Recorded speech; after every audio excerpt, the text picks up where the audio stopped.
안녕하세요, 김생활입니다. 세이코는 좋은 가격에 데일리워치와 드레스 시계를 겸할 수 있는 시계들을 잘 만들어 왔는데요. 이번에는 프레사지 클래식 시리즈를 새롭게 선보이고 있습니다. 클래식이라고 하면은 고전이잖아요. 새로운 제품에다가 고전이라는 이름을 붙이기가 대단한 야심이 있지 않으면 쉽지가 않은 일일 텐데요. 어떤 의도에서 여기에다가 클래식이라는 이름을 붙였을지 알아보도록 하겠습니다.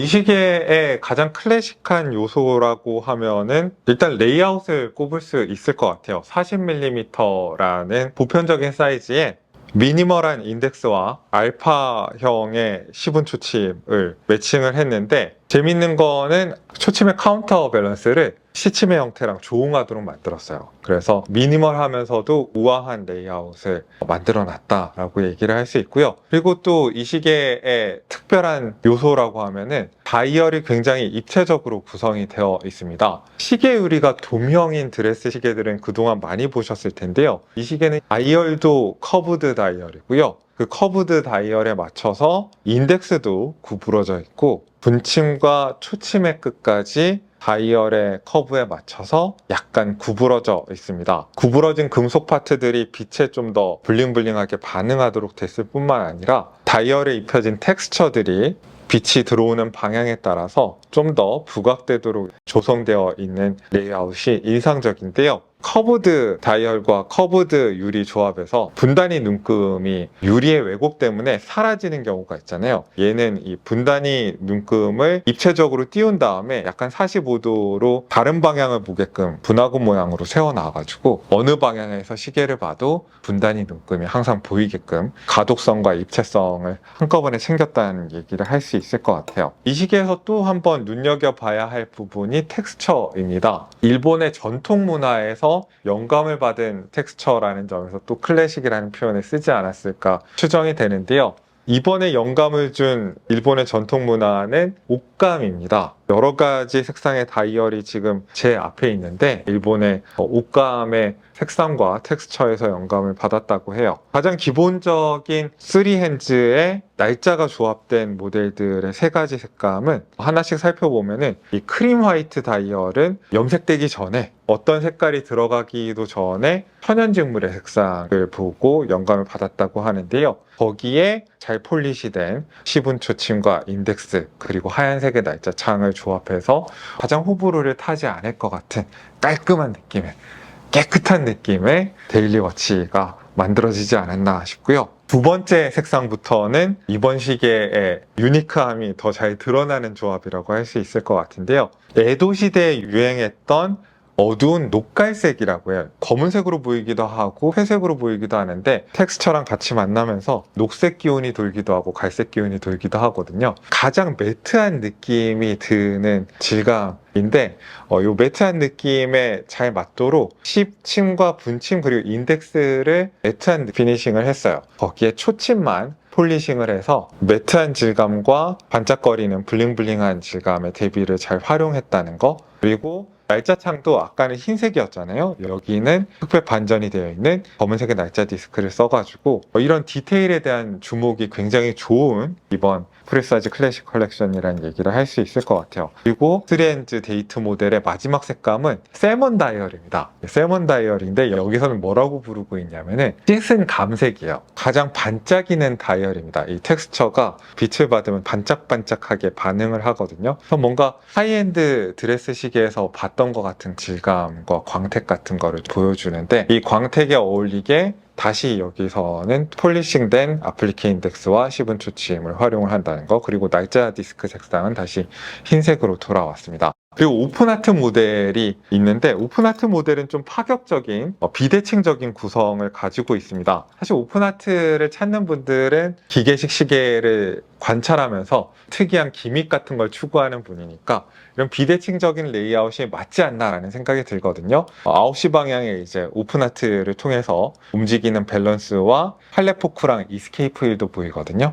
그다음에 6시 방향에 날짜창이 없는 대신에 24시간 인디케이터가 있어서 한눈에 오전인지 오후인지 알 수 있도록 되어 있습니다. 그다음에 동심원 패턴이 들어가 있어서 입체감과 함께 여러 다채로운 질감의 대비가 다이얼에 활용되어 있는 게 재밌는 시계라고 할 수 있을 것 같습니다. 오픈하트와 24시간 인디케이터를 폴리싱된 링이 테두리 처리가 되어 있고 기울어진 팔자 모양의 빗면 처리를 통해 가지고 표현을 한 게 재밌는데요. 기울어진 팔자 모양과 좀 균형을 맞추기 위해서 3시 방향이 좀 허전하니까 여기다가 프레사지, 오토매틱, 3데이즈 프린트를 넣어가지고 좀 균형을 맞추도록 했어요.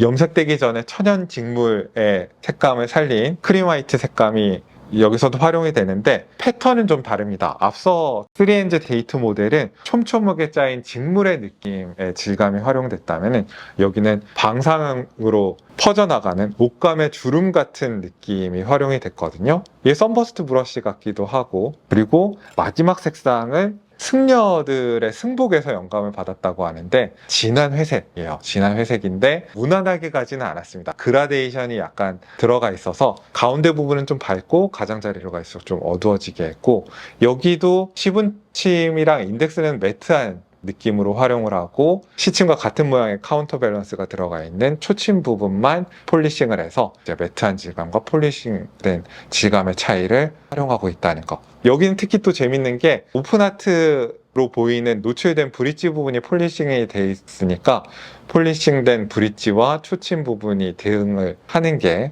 좋은 것 같네요. 이렇게 커브드 다이얼의 미니멀리즘 레이아웃을 활용하고 있는 시계가 너무 크면 말도 안 되잖아요. 40.2mm의 직경에 40.2mm라고 하지만은 케이스의 블룩한 이 미드 케이스 부분을 재서 그런 거고요. 베젤 부분의 직경은 39 정도 되는 것 같아요. 특히 러그 투 러그가 46mm 안 될 정도로 짧기 때문에 체감 한 39 약간 넘는 정도인 것 같고 100m 방수 성능에 13mm의 두께인데 동형 유리랑 튀어나온 케이스백 덕분에 실제 체감 두께는 11, 12 이 정도로 얇게 느껴지는 시계이고 러그 폭은 20mm에 16.5mm까지 좁아지는 그런 브레이슬릿을 달고 있어서 전반적으로 얇고 슬림하고 작게 느껴지는 시계입니다.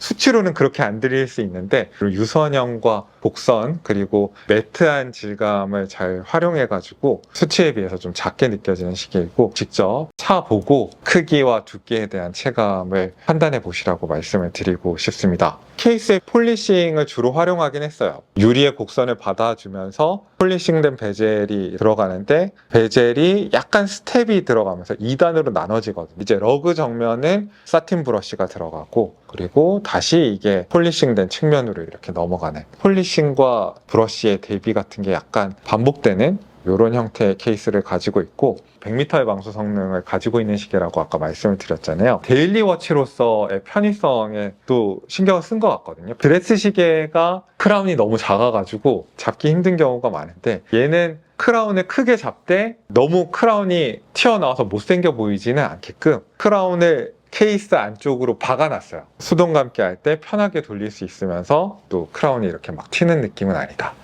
크라운의 모양도 이제 윗부분이 더 큰 왕관 모양이어서 멋있습니다. 그리고 정면에서 봤을 때 세이코의 S 이니셜이 또 들어가 있어서 크라운의 모습이 굉장히 멋있다. 1단계에서는 다 아시다시피 날짜를 조정할 수 있고 2단계에서는 초침이 멈추고 시간을 조정할 수 있는데 약간 아쉬운 점이라면은 날짜가 퀵체인지가 아니라서 이제 날짜를 변경하지 않아야 되는 위험 시간대가 좀 길다는 거. 이 무브먼트가 뭐가 들어갔는지를 말씀을 드리면은 UGAR 55A가 들어가는데 72시간의 파워 리저브를 가진 세이코의 워크호스 같은 튼튼하고 오래가고 검증된 무브먼트라고 할 수는 있을 것 같습니다. 오픈하트 버전은 6R OJA 무브먼트인데 얘도 뭐 파워 리저브 72시간을 똑같고 골드 색상의 로터가 들어가는 거 이런 거 똑같은데 날짜 기능이 없고 24시간 인디케이터 기능이 추가되었다. 그런 것만 다릅니다. 세이코가 같은 설계를 공유하는 무브먼트를 여러 가격대에 다 쓰고 있기 때문에 약간 급 나누기가 애매하게 되어 있는 면이 있는데 좀 더 좋은 거 써야 된다? 라고 저도 생각하고 있긴 합니다만은 어쩔 수 없는 거죠. 그리고 이번 시기에서 확 좋아진 게 브레이슬릿입니다.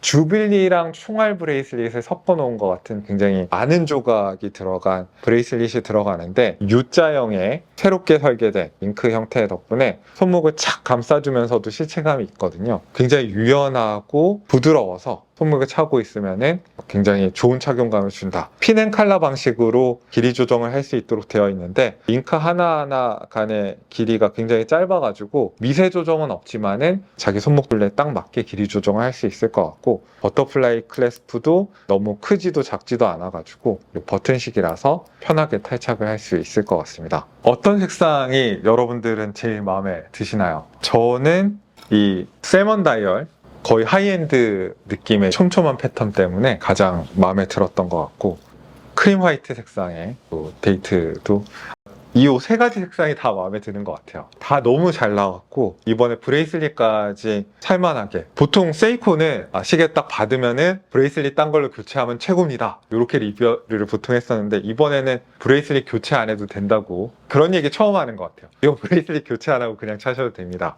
그럼 되게 큰 개선점인데 세이코가 드디어 사람들의 피드백을 받아들여서 착용성에 신경을 쓰기 시작했다. 샤프 엣지드 같은 경우는 좀 너무 각이 져가지고 거의 사이즈 비슷했는데 좀 실제로 차보면 더 커 보이는 감이 있었거든요. 얘는 좀 더 슬림하게 느껴지는 시계여서 착용성에 신경을 쓰기 시작했다는 거. 그리고 텍스처가 동가격대 스위스 경쟁자들이랑 비교했을 때 좀 더 스토리텔링이 있는 텍스처를 구현을 한다. 개성 있는 텍스처를 구현을 한다. 이런 얘기를 할 수가 있을 것 같고 이번에 다이얼의 입체감 이런 것도 굉장히 마음에 드는 것 같고 그리고 무엇보다 마음에 드는 거는 브레이슬릿이 찰만해졌다는 거. 그래서 이 세 가지 점 때문에 저는 이번 시계 마음에 드는 것 같습니다. 이제 무브먼트만 잡으면 되겠네요. 가격은 3NG의 데이트 모델이 170만 원대고 오픈하트 모델이 190만 원대로 살짝 더 높은데 요즘 스위스 시계들이 다 가격이 올랐기 때문에 경쟁력이 있지 않을까 그런 생각이 듭니다. 그러면 오늘도 여러분들께 유용한 정보가 됐기를 바라고요. 이상 저는 김생활이었습니다. 안녕히 계십시오.